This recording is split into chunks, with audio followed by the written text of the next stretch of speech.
Hi there, all my learners, all my scholars, all my students, all my parents of students, and my neurodiverse community who likes to learn otherwise and ace it.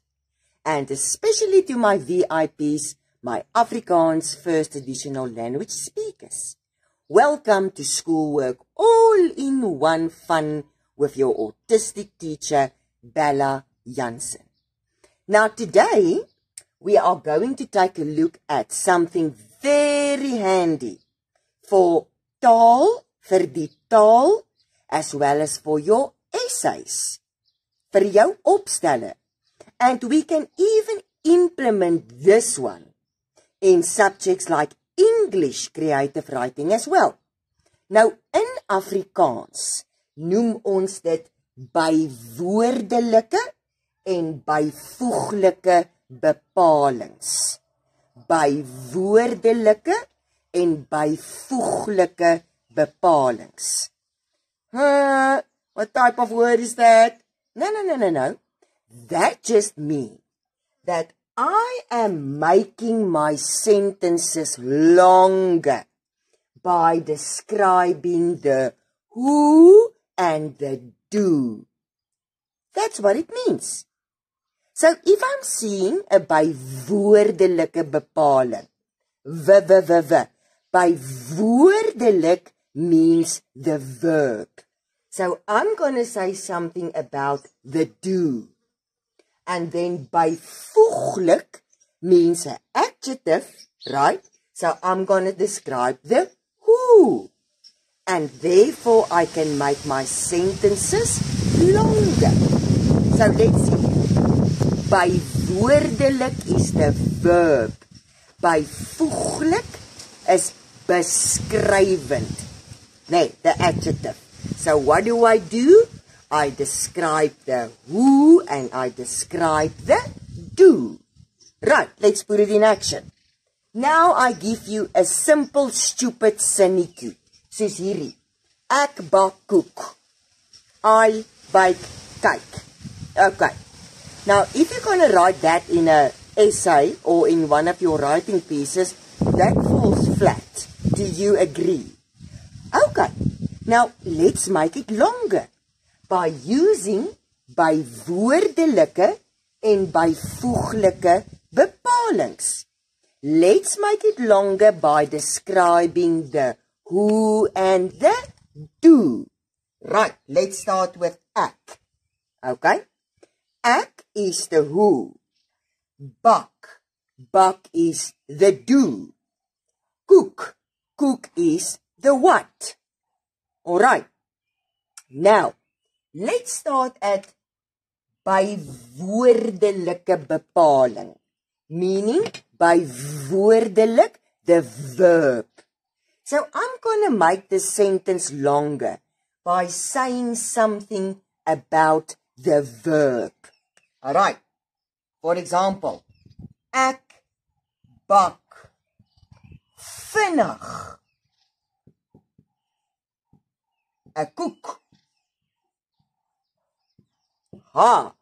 There your sentence is already longer and you have used a bywoordelike bepaling where you have described the do.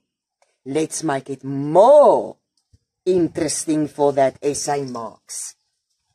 Ek bak blits vinnig 'n koek. Just check that lovely intensieve vorm, blits vinnig. That is sommer kyk, 2 bonus marks. Alright, so what do we know? Bywoordelike bepaling is describing the verb, the do. Alright, and can you see how my sentence just gets longer and longer and longer and better? Now I'm going to describe the who. Now in this case, the who is ek. Now, this is going to be a little bit difficult. Do you agree? How am I going to describe ek? Die lekker ek. Die goeie ek. Die oulike ek. Yeah, that doesn't fit. Alright, so what do we do now? Now we're gonna describe cook. And we can call cook the what. Alright, so we can add here what. So byvoeglike bepalings, I can describe the who or the what. Now, cook. Right, let's carry on. Ek bak blitsvinnig. Okay, now I'm going to do a byvoeglike bepaling. A chocolade koek. And as we carry on, we're going to run out of board. Check that beautiful sentence. By using bywoordelike en byvoeglike bepalings. So what do we know? Bywoordelik the do. Byvoeglik the what or the who. Nice rhyme. Alright. And what do I do? If this was a sentence in the language, and they ask us, in this sentence, wat is die bywoordelike bepaling?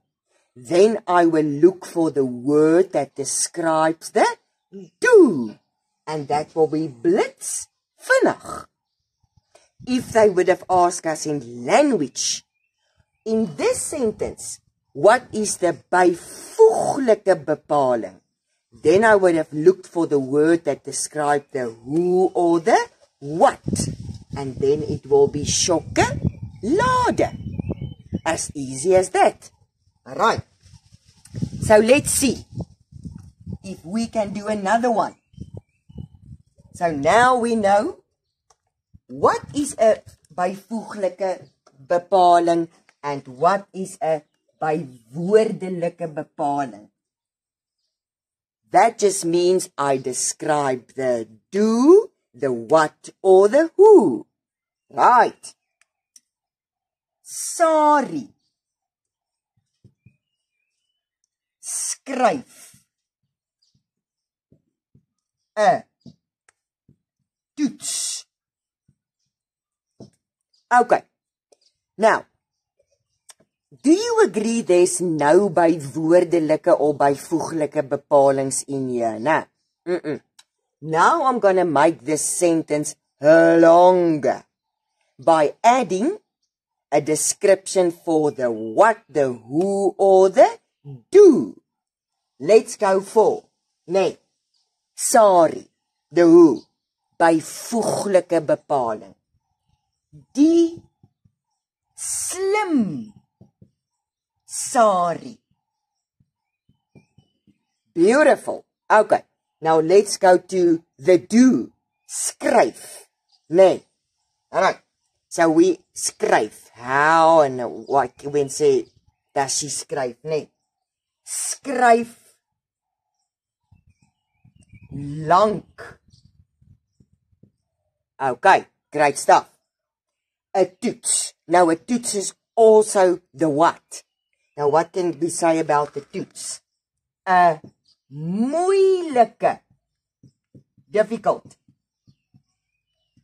Toets.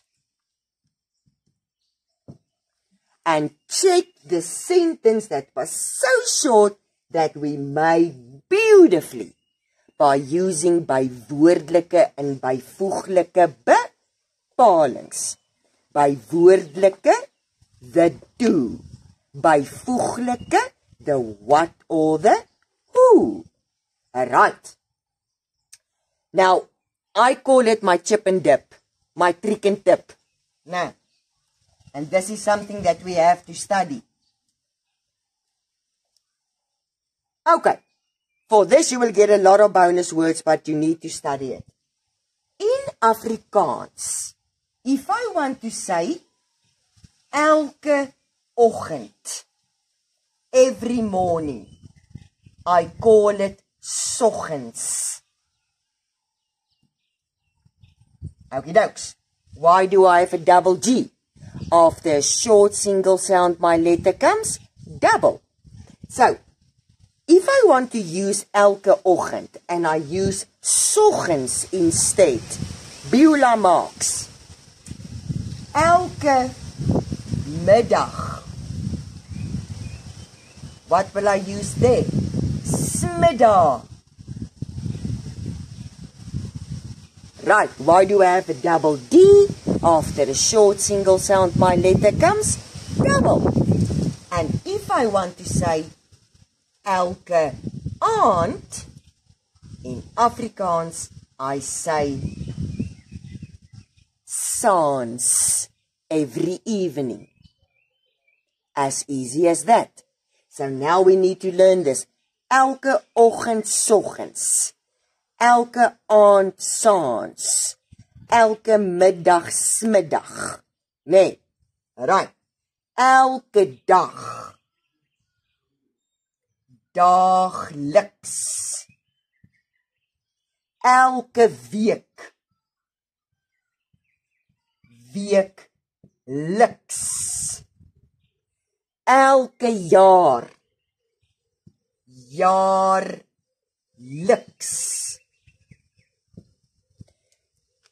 So guys, this is some vocabulary that we can also use as bywoordelike and byvoeglike bepalings. And that will give us bonus marks when we write essays and creative writing because we're using advanced words. This is byvoeglike bepalings and bywoordelike bepalings, as easy as that. Hit me with subscribe, and when I see you again, we go on with chips and dips, trick and tips.